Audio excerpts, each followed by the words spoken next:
working with than that first scrimmage when you came in here and you were wondering what was. Yeah, no doubt. Just having the time over the summer to really work on fundamentals and slow down and get the fundamentals down and the scheme and not being so pressed as you are in spring ball because you're 15 days and, you're 15 days, but you're working 3 different install days the whole time, so you don't get a whole lot of time to spend on any of that stuff. But I feel much better about my group up front, feel much better about their togetherness. They're a really fun group to coach. They really like each other. They're going to play hard for each other. We're really talented in a couple spots. I just got to fill in those other spots. I think it's there. It's just one of those things where we got to keep pushing. And I got to see what we're going to do in adverse situations. O-line, you're only as good as your worst player. And I tell my guys all the time, it ain't about how your great plays. It's about your bad plays not being terrible.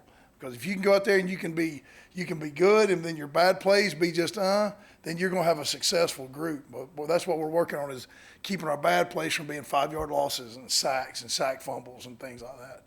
When you got 2 really good guys, do you like to have them together, or do you want them spread out, or how does that? What's your philosophy? Well, you want the ability to do both, and that's the good thing about both those guys is McKivitz played a bunch of right and Sills has played a bunch of left. So if we want to move them around, we can move them around for short yardage situations and stuff like that.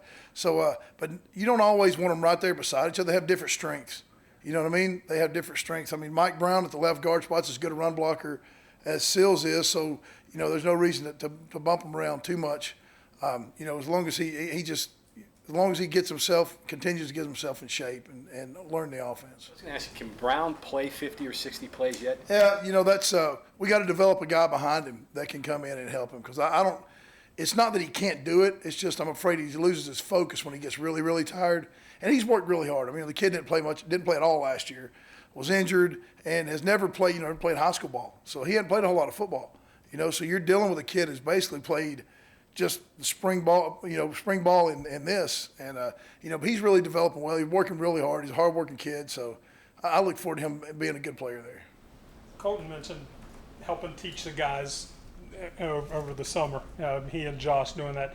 Did you see progress from the other people? Does some of these improvements you think came from summer work? Yeah, no doubt. Like Colton is a really reserved kid, really reserved guy. He's a really hard worker. He's kind of the guy that sets the tone by how hard he works, what he does instead of what he says. And we've worked really hard since we've been here about getting him to develop to be more vocal. And he's done a good job. Like we have the player practices where they go out there and they coach them and they teach them. And when you got 2 guys like that, I've been in places before where you don't really have any true leadership, and those player practices are not very good. But here, he having those 2 dudes have been really good, and also Wickline. I mean, he's a kid that's grown up around football his whole life.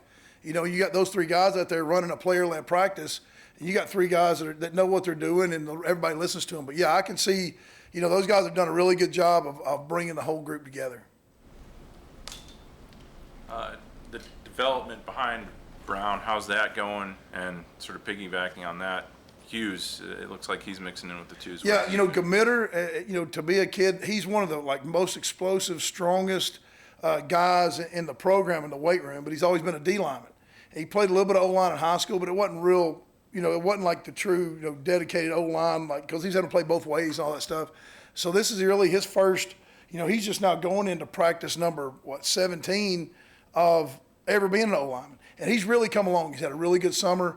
Like I said, his strength and his ability is no doubt. It's just learning to play, O-line with your feet wide and instead of putting your feet together and just running like a D lineman is a bit of a struggle. But I can already tell now, even though we haven't got pads on, he is starting to feel the position and what to do, and he really wants to do it. And he's the guy I'm trying to develop, to maybe split those reps with Mike to get us through a game. So he's done real well. And, John Hughes, I think, was a really good get for us. He can play the tackle spot. He can play the guard spot. He's athletic. He's got his pass set looks really good. Of course, we hadn't put on pads yet, and he's a guy that's hadn't had the full off year of training, like everybody else. So physically, I don't know if he's going to be as strong as what we want him to. I know he's not going to be as strong as what we want him to be, but is he going to be strong enough to get the job done? We'll find out. He's definitely athletic enough. Matt, offensive scheme-wise, how much change is there from the spring where you saw, all right, we're just not going to be very good at this, toss this, add this? Is there a lot of that or not much of that?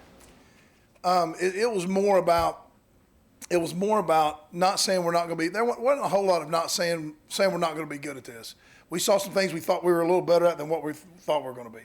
Some run schemes, we're like, hey, because it's all about our backs on the offense. I mean, what are they good at? What are these dudes? Because we've got some really good dudes in that room. What are they most comfortable with? They're like outside runs? Are they more of inside run? Are they, what do they like to do? So we're going to develop the offensive line a lot around what those guys are really good at. But yeah, there was some more of like, hey, let's concentrate a little bit more on this than maybe what we've done in the past. So there was some of that, but we really didn't just trash anything. We may have come up with a couple schemes that we're going to try this fall to say, hey, do these fit us, whether we want to use them or not. But normally we'll go into a game with no more than 5 run schemes. So we really narrow things down when it comes to game planning. Yesterday, Neil said coming out of spring, receiver was a spot that was particularly thin depth-wise. You guys have added some players. Where are you at with that group? I really feel good about the energy we've brought in. George has come in, he's brought in great energy. He's, that room I can see has definitely gotten better. And they've added to the size of the room. I mean, the speed of the room is good. There's a couple guys that can really run, but when you look at the overall size of that room, I mean, we've got some guys that are, 6'3" plus. There's a lot of those guys. And, you got to be able to go up and win the 50-50 balls with those guys. So I feel like that room's much better. And, of course, just understanding the signals and the formations and the alignments. I mean, there's a lot more to it than just like getting a huddle, calling a play. I mean, you got so many signals, you got different tempos, there's so many things that you just can't teach over 15 days, and get good at, what I mean? So a lot of times in the spring, we look like we're just mass confusion, and it's looked a lot better these past couple of days of lining up in formations and personnels and things like that. Hey, Matt, you have all these marquee positions on offense, skill guys, right? But you all have used that S-back effectively in the past, and it seems like you have some bodies here, and maybe more in the spring too. Yeah, we do, and we've added one with Jack Knipper. We've added a transfer, and he adds probably a little bit more athleticism to the room. And that room that position is like that. Third and short, fourth and short. When you got to have it. That guy that you slip out of the backfield in key situations, when goal line, when nobody thinks you haven't thrown it to him all year and all of a sudden he wins a big game for you. That's what that room's all about. And it's really like an extension of the offensive line. It's kids that are there. They're physical and they do everything right and they do everything right in the weight room, do everything right in the classroom, and they're just dependable people. So looking forward to that room progressing with the guys we got in there plus that addition. Can you go back a little bit and expound upon the idea of that with an offensive lineman, it's not the best play, but that's important, but the worst play, and how you get that across the kids? And I just talked to him about being consistent. Being a great old lineman is about really being an excellent old lineman. It's about mundane. It's just boring. You look at some of the greatest old linemen that play, it's boring because they just always take the same steps, same footwork, same pad level, everything's the same. And that's what, if I talk to my guys all the time, it's not about how good your grade is or how great your grade is.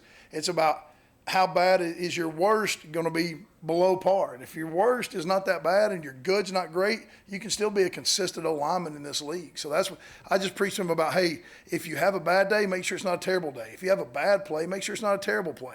If you go the wrong way, don't completely whiff the guy and let him get a sack. Go the wrong way, fit on the guy, at least block the guy that you're going the wrong way. I'm just, over and over about being consistent. That's what we talk about all the time is consistency.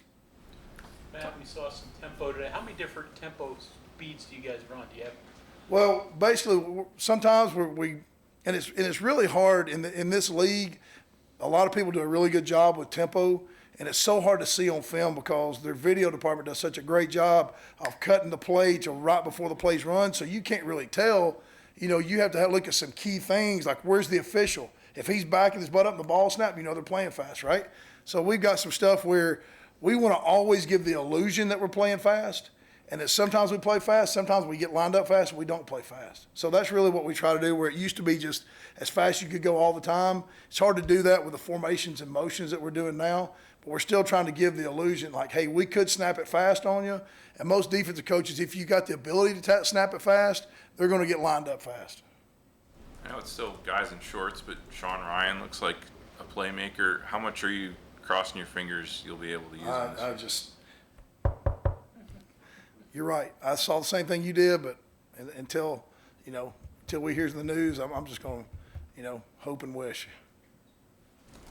Anybody change their bodies? I know they talked about Bryce Wheaton being a guy. Is there anybody else that's caught your eye? You know, Bryson Mays has done a really good job from the spring. I think his bench went up like 40 pounds or something like that. And he was always a really athletic kid. He just didn't have the pure strength up top. But I think it's going to be interesting to see what he does when we come out with pads on. I think Colton McKivitz has really changed his body. He's a lot thicker than he was. He's a lot stronger. I mean, the best decision he made was, right after Coach Brown got the job and he decided he was going to stay here. That's the best decision he's made. But he had a really good offseason. Seals had a really good offseason. He's trimmed down a little bit. I mean, you probably won't tell by looking at him, but he has.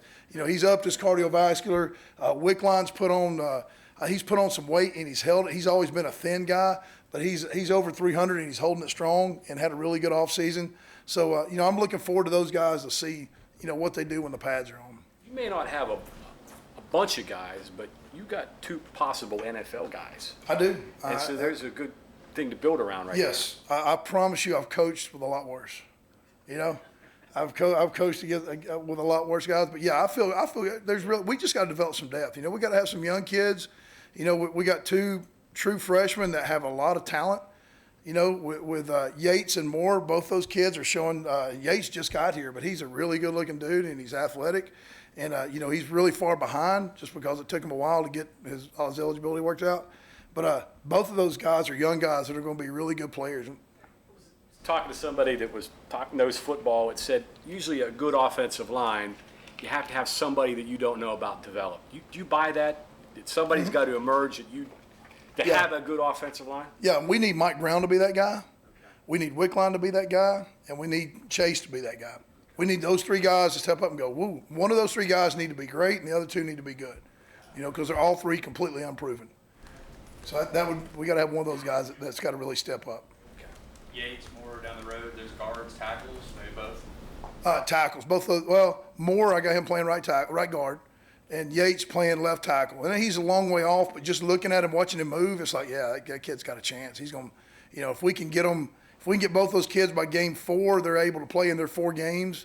And I just see it down the road, down in the future, of having a chance of having some good depth, some really good young players. Beaver, is Beaver inside, outside?